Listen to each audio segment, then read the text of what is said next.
Happy Feast of St. Joseph, friends. Today I want to invite you as we enter into these last weeks of Lent to not be afraid to do the hard thing, or to be afraid and to do it anyway. Because when we do the hard thing, we are growing in virtue. Now, that doesn't mean that we have to choose the thing that God is not calling us to because it feels like it will be harder. What I mean by doing the hard thing is perhaps it's watching the movie Passion of the Christ, even though you really don't want to watch what Christ went through.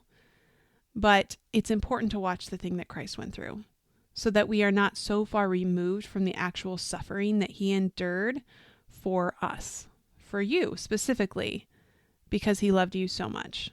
By doing the hard thing, I mean maybe not working on Good Friday. Because even though you have a million things to do, that's a day where we can really take a step back and mourn and be sorrowful with our Blessed Mother. And then we can fully enjoy the resurrection when it comes. By doing the hard thing, I mean taking a chance on listening to what God is asking you to do. Even if you're afraid that he might ask you to do something that you really don't want to do.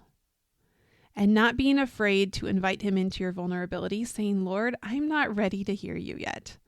I want to listen to you, but right now, I'm just not there. And inviting him to meet you exactly where you are. Today, we're going to talk about hard things, and we're going to talk about life lessons for busy, overwhelmed, overworked, and always adding on the extra thing, Catholic women, and what we can take from St. Joseph. Join me, and let's dig in. Hello, beautiful souls, and welcome to the Persistence in Prayer podcast hosted by Catholic mindset coach, wife, mother, educator, and speaker, Kylie Hein. Kylie is passionate about helping you deepen your relationship with God through the power of prayer. This podcast is a space for high achievers who want to do it all, but also want to prioritize their spiritual life and grow in faith. Join us as we explore the beauty of persistence in prayer and the transformative impact it can have on our lives. Get ready to discover practical tips, insights, and inspiration to help you develop a daily prayer practice and cultivate a deeper sense of trust in God's plan for your life. Let's journey together towards a more fulfilled and faithful life as we invite the Holy Spirit in. Let's begin. When I was a kid, I was terrible about contributing to housework. There was always something else more interesting to do, and let's be honest, not many of us love doing the dishes. Yet, I learned to love the dishes. At first, I started doing the dishes out of obligation. I remember when I was about 10, my dad had asked me to empty out the dishwasher. I, of course, conveniently forgot. He gently reminded me, and I promised I would get to them as soon as I finished the thing I was working on. Well, the next morning, I was jolted awake by a very angry father. Now, you have to understand my dad was very loving and never physically abusive, but he was highly choleric, and wrath was probably his number one vice. This could come out in an instant and typically involved him yelling and me crying. In this case, his trigger was walking into the kitchen that morning to find that I once again had neglected the single chore that he had asked me to do. Can I say that I never forgot to do the dishes again after that day? Well, not certainly, but I can tell you that I did them much more regularly without a fight or neglect because I was fearful of the consequences. I did not respond well to yelling, and it deeply affected me to know that my behavior had caused any kind of conflict. But at this point in my life, I still just did the dishes because I was told to. Fast forward to my college years, there was no one hanging over my shoulder reminding me to do dishes. But at this point, I did them out of necessity. I knew if I didn't clean them, I was going to run out, and I didn't really want my roommates to think that I was the slob either. Fast forward to motherhood. Do I love doing dishes? No, I really don't. But I do them, and I have grown to care about them because I want my husband to walk into a kitchen where he doesn't have to search for a dish after a long day at work. I do them because I want to play with my children when they get home from school rather than scrambling to make do with whatever utensils happen to be clean in the cupboard. rather than searching for the dirty one lying under a mountain of 3-day-old mac and cheese. While washing dishes is still an obligation of sorts, it's no longer solely done because it is the right thing to do. It is done because I love the people that it serves when I do it. This progression has come with time, and while I still fall back into old habits of doing what is more fun or exciting, putting off what's in the sink for another day, it is far more rare for me to do. And this has all come from learning to be obedient to something that my father had asked me to do. Something that I didn't want to do at the time, but something that has grown into more of a love, a way to serve.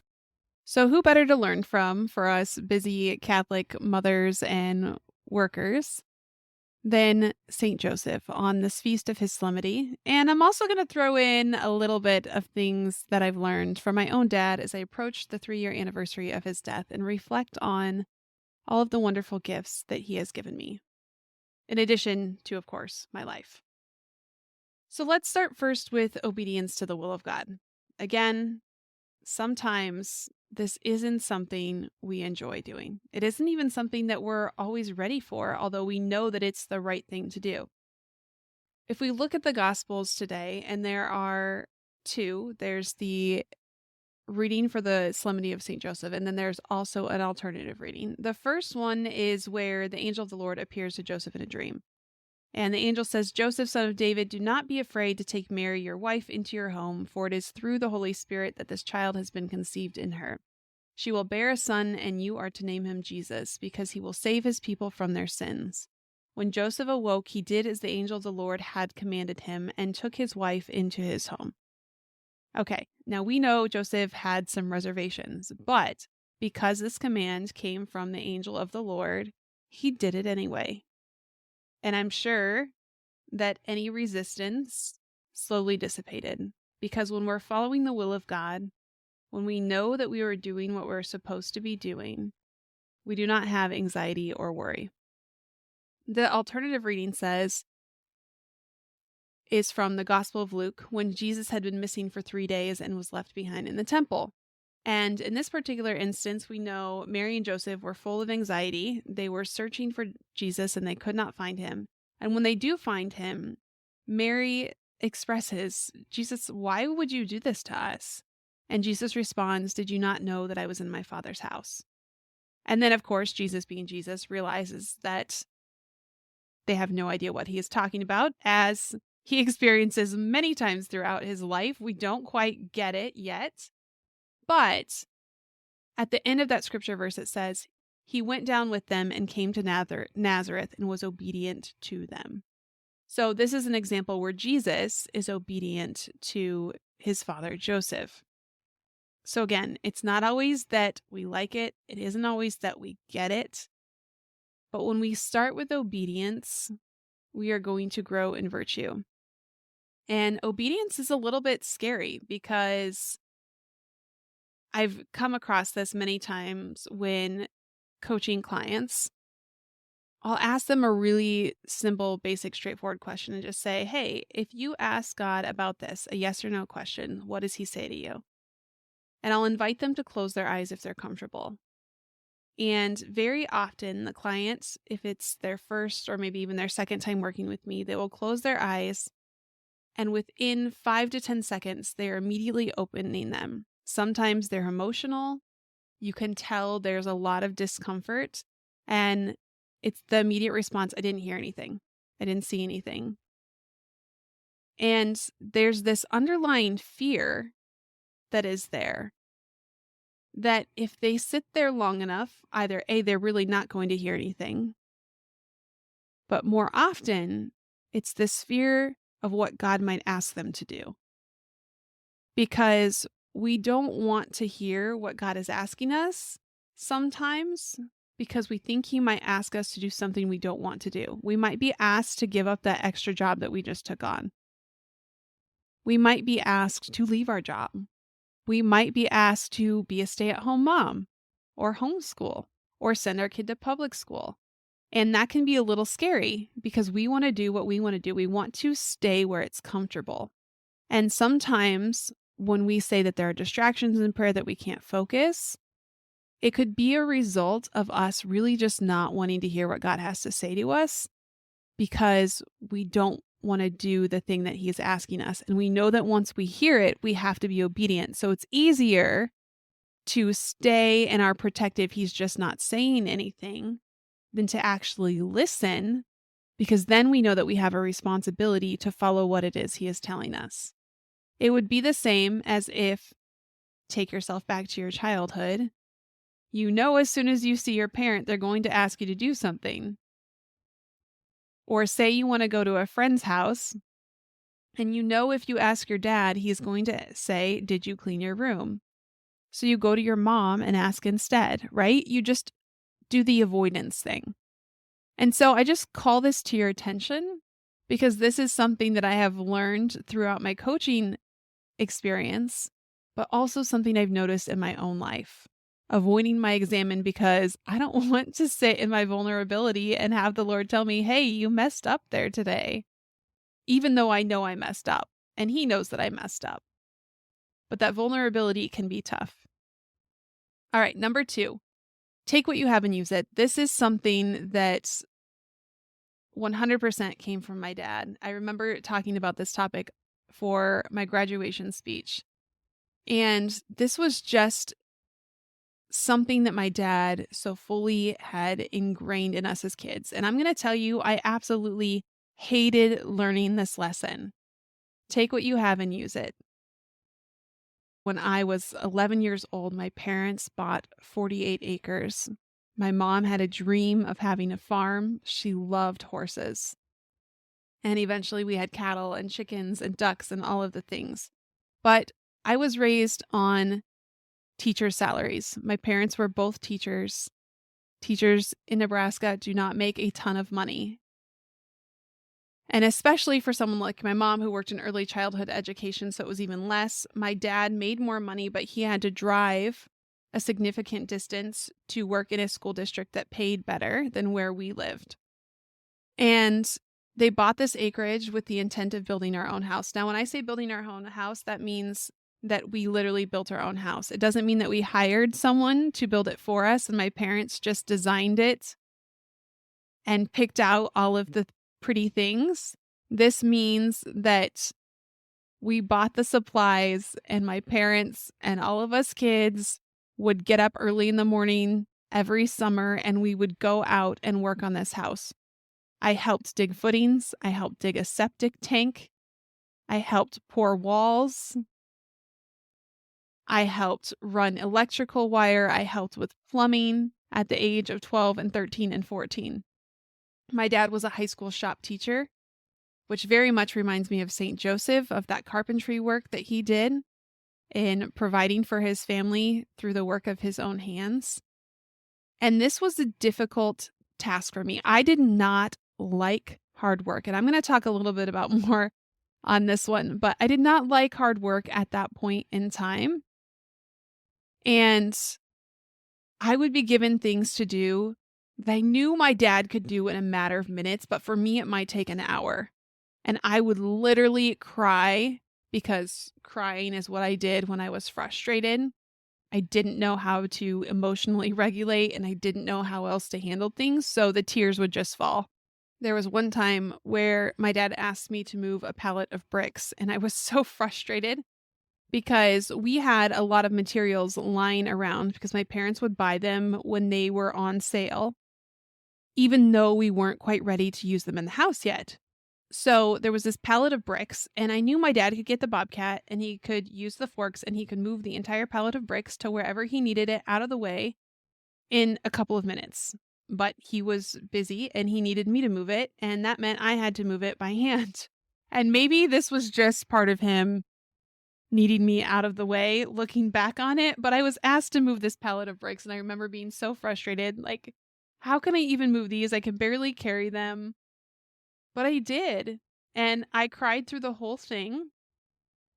And I would like to say there was a sense of accomplishment at the end. But at that point in time, it just felt like hard work.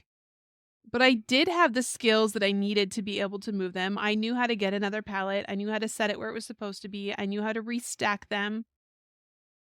Or at least I learned how to restack them, because if the way I stacked it the first time they fell, then I would learn that I needed to stack them in a new way. And those skills still serve me today. I'm really great at stacking firewood, which is a skill that I realize not all people have. I can still look back and say, I learned how to cut rebar at 12 years old. I know things about electrical and plumbing that a lot of people my age don't know. I'm certainly not an expert, but I at least have a general idea. I learned so many things, but they were given to me as I needed them. It didn't all come at once. And sometimes it was slow and it was frustrating. But again, this hard thing that my dad taught me is that take what you already know and use it. And that has been such a gift to me over the years, because now people come to me often because they know that I can help them. Not because I have all of the answers, but because they know that I will find a way to figure it out. It's not always the most efficient. It's not always the fastest. It's not always the prettiest. But I will find a way to move forward. And that is something that I learned from my dad, of taking what we have and using it. And I think we can also find that with St. Joseph. God gives us everything that we need through all of the changes and the struggles that came his way. God gave him everything that he needed. And when we trust in him, it will be there. It might not be on our timeline. It might take longer than we like, but it will always be there. All right. Number 3, working hard doesn't equal money. Okay. Working hard is something that I think our culture tells us if you just work hard enough, you're going to have it. And that's not always true. Okay. But that's okay, because money doesn't always equal happiness either.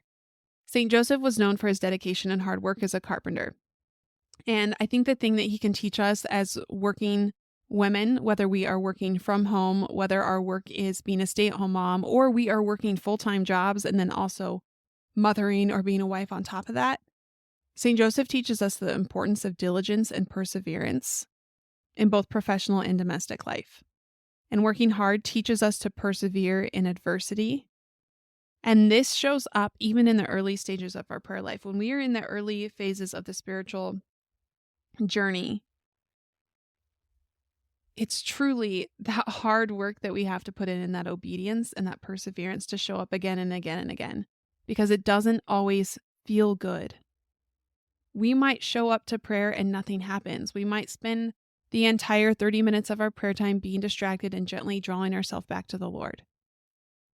We might not get answers right away because all we can hear is our own voice in our head, because we have not spent enough time in the Word of God and sitting with God to hear the shepherd's voice. But we have to persevere and go back again and again and again until we can see, until we can hear. And again, that comes with time. Just like hard work, we don't see the results of our hard work on day 1, or even day 2, or day 3, or day 4. I mean, think about going to the gym. I know I'll go in for 3 days and work my butt off and be like, wow, why am I not seeing any results yet, right? We want to see the physical result, but that's not necessarily the way it works. And even if we are working hard for money, money isn't going to equal happiness. We, again, see that with St. Joseph and the Blessed Mother. Jesus grew up in a life of poverty, but you can't tell me that they didn't have joy and happiness in their life. So as I think of this with working moms, as someone who worked a lot of hours for a lot of years, I just want to remind you that there's more that you can offer your children than money to be in all the sports programs. There's more that you can offer your children than having the fanciest dinners and being able to go out to eat. And those things are not bad by any means. If you can do that for your children, fantastic. But just remember that working hard doesn't equal money, and money doesn't equal happiness. They can all coexist, but one is not the result of another. And so just pay attention and recognize and be aware of where one might be pulling you from the other. Working hard might be pulling you from being present with your loved ones, because we get so focused on working hard that if I just did a little bit more, if I could just do a little bit more, then maybe it would be enough. And that's not how it works. Okay, the last one is being flexible. St. Joseph was so flexible. He demonstrated his flexibility and adaptability when he responded to unexpected circumstances again and again, such as the flight to Egypt, the escape from King Herod's persecution. And we can learn this from his example to be flexible in our own schedules and willing to adjust our plans as needed to address urgent needs or opportunities for service. And often, as cholerics or melancholics, if that is your temperament, we get so caught up in wanting things to be perfect or wanting to be in control that we can forget to be flexible. And while structure is a good thing, again, how often are we missing out on the opportunity to be Christ to someone else because we're so caught up and wrapped up in what we're doing and our expectation for how things are going to go, that we lose sight that God is calling us to something different in that moment. And then also when we're so rigid, it can also lead to these feelings of guilt. It can lead to frustration. For example, if I'm so caught up and I have to finish this project by this deadline, and that's the only way it's going to work, and then my children come in, or I send them outside to play while I'm working, and then one comes in crying, and then I'm frustrated because, well, why were you doing that? That was such a stupid thing to do. When really, hey, I should have been out there with them in the first place, but I was so caught up in this thing that I thought I had to finish that really didn't need to be done. And so just this reminder to be flexible and to be open and to be humble. Humility is another one I want to address here, because I see this so much through St. Joseph, but also through my own dad. St. Joseph was humble in taking Jesus as his own son and not worrying about what society or the world would think of him. My dad raised a lot of children, and only 3 of them were biologically his. Some he took in for short periods of time, some he adopted.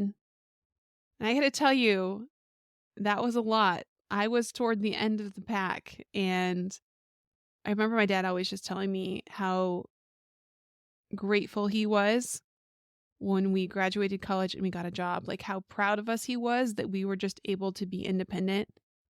And he was someone that I think I initially thought was just less attached to us. He wasn't as emotionally involved, but really I think he just understood his purpose as a parent was to help us to grow and to love God and to not depend on him, but to depend on Christ.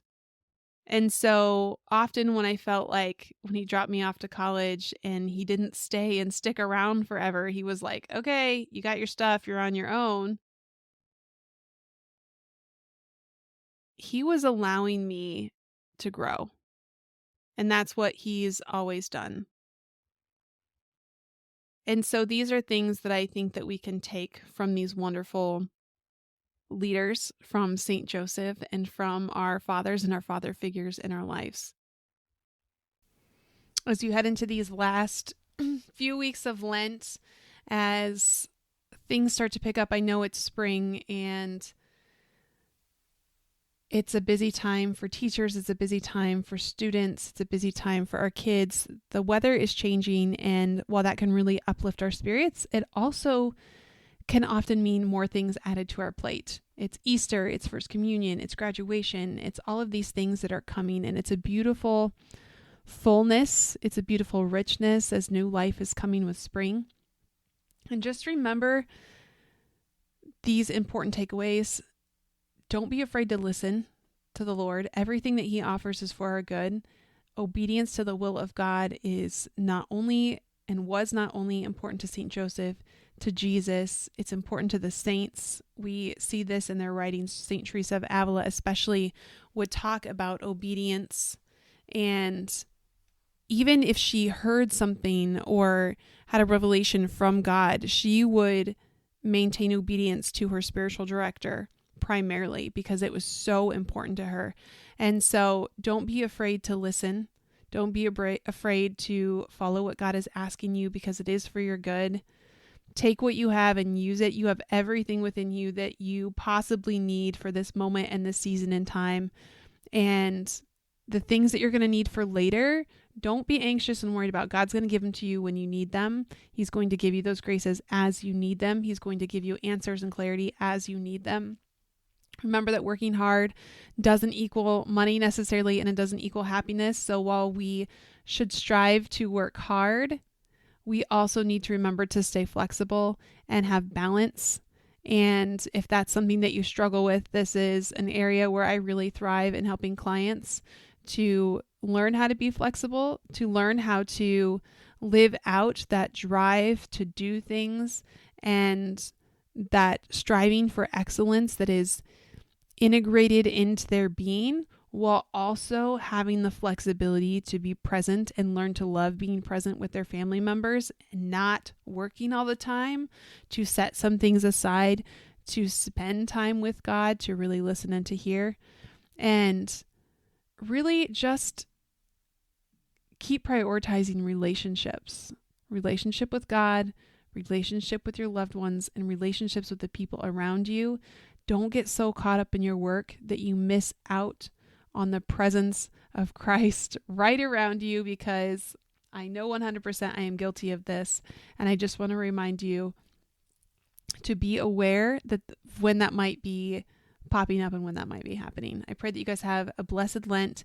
Please, please, please, if you are not subscribed yet, subscribe, because next week I am joined by Sterling Jaquith. It was one of my most enjoyable, just fun interviews because of the topic that we covered. There are so many golden nuggets and takeaways. So be sure to subscribe, follow, leave a review if you feel inclined, and I will see you all next time.